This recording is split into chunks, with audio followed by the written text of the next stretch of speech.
নমস্কার বন্ধুরা, আমি সুপ্রিয়া। কেমন আছো সবাই? আশা করি যে যেখান থেকে আমার ভিডিও দেখছো সবাইকে অনেক অনেক ভালো আছো আর সুস্থ আছো। আমিও কিন্তু খুব ভালো আছি আর আমার পরিবারও সুস্থ আছে। সুপ্রিয়া কিচেন অ্যান্ড ব্লগ চ্যানেলের আরও একটা নতুন ভিডিওতে তোমাদের সবাইকে অনেক অনেক স্বাগত আর অনেক ভালোবাসা জানিয়ে আমার আজকের ভিডিওটা এখন থেকেই স্টার্ট করলাম। আর এখন বাজে সকাল 6:30। বাসি কাজকর্মগুলো সব কমপ্লিট করে নিয়েছি আর এখন করছি চা। কেউ ঘুম থেকে ওঠেনি, শুধু শাশুড়ি মা উঠেছে।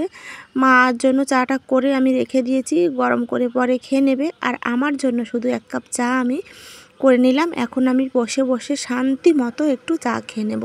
সকাল সকাল কিন্তু একটু লিগার চা না খেলে আমার ঘুমটাই যেন ছাড়ে না। অনেকে আবার দুধ চা খেতে পছন্দ করে, আমি না একদমই দুধ চা খেতে পারি না। দুধ চা খেলেই আমার অ্যাসিডিটি হয়ে যায়, আর দুধ চা খেলেও আমার মনে হয় না যে আমি চা খেয়েছি। আমার কড়া করে 1 কাপ লিগার চা হবে, বেশ জমিয়ে সকাল সকাল 1টা বা 2টো বিস্কুট দিয়ে খেয়ে নেব। আর এটা হচ্ছে মেরি গোল্ড বিস্কুট, মানে চিনিটা একটু কম আছে। আর মানে বেশি মিষ্টি বিস্কুটও কিন্তু আমি খেতে পারি না। আর চায়ে হালকা একটু চিনি দিয়েই আমি খাই, বেশি মিষ্টি হলেও চাটা আমি খেতে পারি না।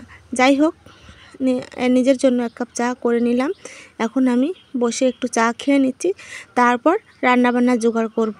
আর এদিকে রান্নাবান্না জোগাড় করতে করতে সবাই উঠেও পড়বে। মায়ের চাটাও কিন্তু মা ঢেলে নিয়েছে, মাও একটু গরম করে নিয়েছে, মাও খাচ্ছে এদিকে, আর আমিও কিন্তু চাটা খাচ্ছি। আর ওদিকে কিন্তু চা খেতে খেতে আমি রোহিতকেই ডাকছিলাম, বাবা ওঠ, এখন ওঠ, অনেক বেলা হয়ে গেছে। আর এদিকে দেখো কত আম পড়েছে গাছ থেকে, মানে রাতে এর 1 বালতি করে আম কিন্তু প্রত্যেকটা গাছ থেকে, মানে একটা গাছ থেকে নয়, প্রত্যেকটা গাছ কুড়ালেই এই 1 বালতি আম সকালে আমরা পেয়ে থাকি।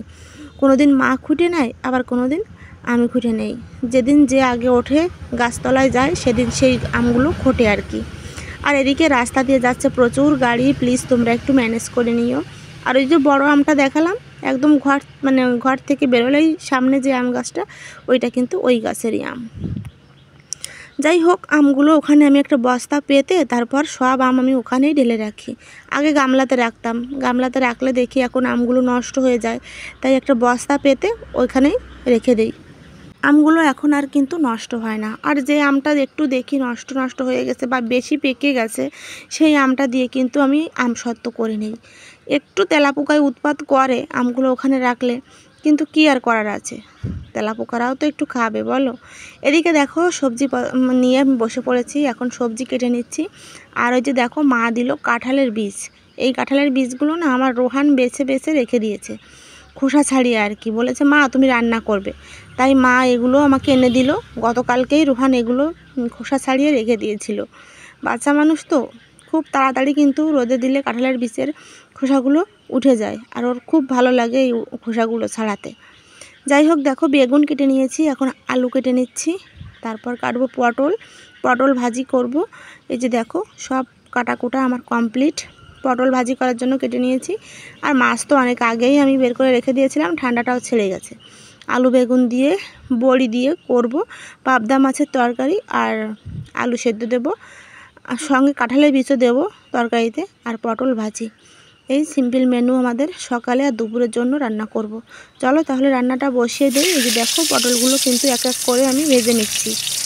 অনেকে দেখি পটলগুলো কিন্তু একদম খোসা ছাড়িয়ে নেয়, আমার কিন্তু আবার একদম খোসা ছাড়িয়ে নিলে পটল খেতে একদমই ভালো লাগে না। কারণ একদম খোসা ছাড়িয়ে নিলে পটলটা কিন্তু অনেকটা নরম হয়ে যায়, আর ওই নরম পটল খেতে আমার একদমই ভালো লাগে না।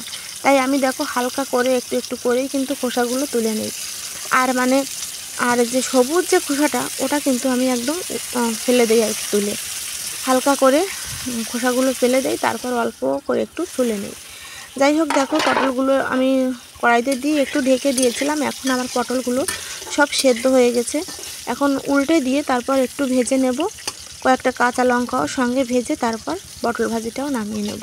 এই সিম্পলভাবেই পটল ভাজি করলে আমার খুব ভালো লাগে। অনেকে দেখি সঙ্গে পেঁয়াজ দেয়, আমার আবার ততটা ভালো লাগে না। পেঁয়াজের ফ্লেভারটা একরকম, আর এদিকে পটলের ফ্লেভারটা একরকম। আমার পটলের ফ্লেভারটাই ভালো লাগে, পেঁয়াজ দিলে পটলের ফ্লেভারটা কিন্তু আর থাকে না, এই জন্য আমারও খেতে আর ভালো লাগে না।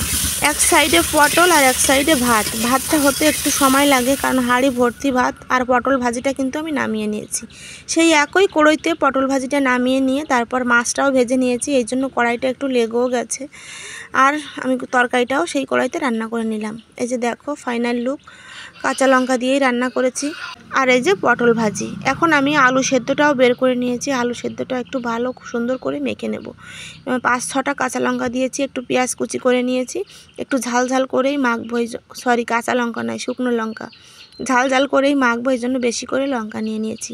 আর খুব গরম, একটু ফ্যান চালিয়ে দিয়ে। আর আলুগুলো না, মানে এই যে বড় বড় যে আলুগুলো, এগুলো না একদমই সেদ্ধ হতে চায় না, একটু টাইম লাগে, একটু শক্ত শক্ত ছিল আর কি। কোনো ব্যাপার না, আমি হাত দিয়ে সুন্দর করে মেখে নেব। চলো তাহলে আলু সেদ্ধটা মেখে নেই। আর সকালবেলায় কিন্তু এই পটল ভাজি, আলু সেদ্ধ এগুলো, তারপর ঢেঁড়স সেদ্ধ এগুলো হলেই কিন্তু সকালের খাওয়াটা হয়ে যায়।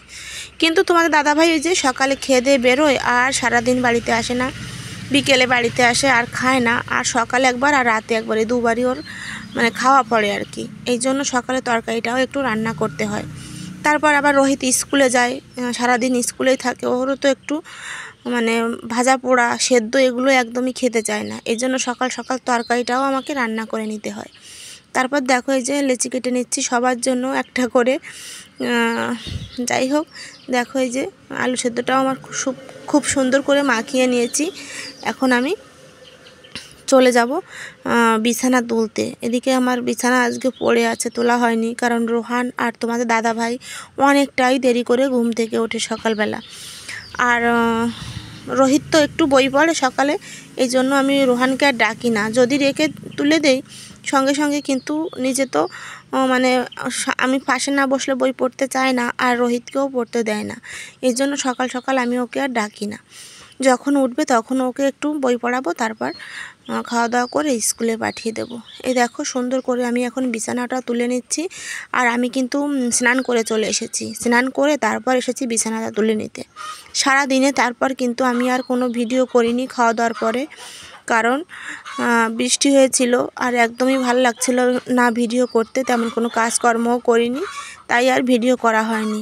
একদম চলে গিয়েছিলাম রাতের বেলায়। রাতের রান্নাটা তোমাদের দেখিয়ে, কি রান্না করেছি তোমাদের একবার দেখিয়ে তারপর ভিডিওটা আমি শেষ করে দেব। এতক্ষণ যারা আমার সঙ্গে আছো, ধৈর্য ধরে আমার ভিডিও দেখছো, তাদের জানাই অসংখ্য ধন্যবাদ, অনেক অনেক ভালোবাসা। আর দেখো বিছানাটার ওই সাইডে যে খুঁটি, মানে বাঁশের যে বাঁশ নয়, যাই হোক খুঁটির পাশে, ওখানে কিন্তু একদম টান টান হয় না। এই বিছানাটা ওখানে একটু টান টান কম থেকে যায়। যাই হোক, বিছানাটা তুলে নিয়ে এখন চলে এসেছি আমি ভাত খেতে। ভাতটাও বেড়ে নিয়েছি। আর দেখো ভাতের হাঁড়িটা চুলোর উপর রেখে দিয়েছিলাম, এর জন্য এখনও ধোয়া উঠছে। আর রাতের রান্নাটা দেখো, আলু ভাজি, পেঁয়াজ আলু ভাজি আর ডিমের ঝোল, এই দুটো পদই রাতে রান্না করেছিলাম। তাহলে আমার এই ছোট্ট একটা ভিডিও তোমাদের কেমন লাগলো অবশ্যই কিন্তু কমেন্টে জানিও। সবাই ভালো থেকো, সুস্থ থেকো। দেখা হবে নতুন একটা ভিডিও নিয়ে, নতুন একটা সকালে। টাটা।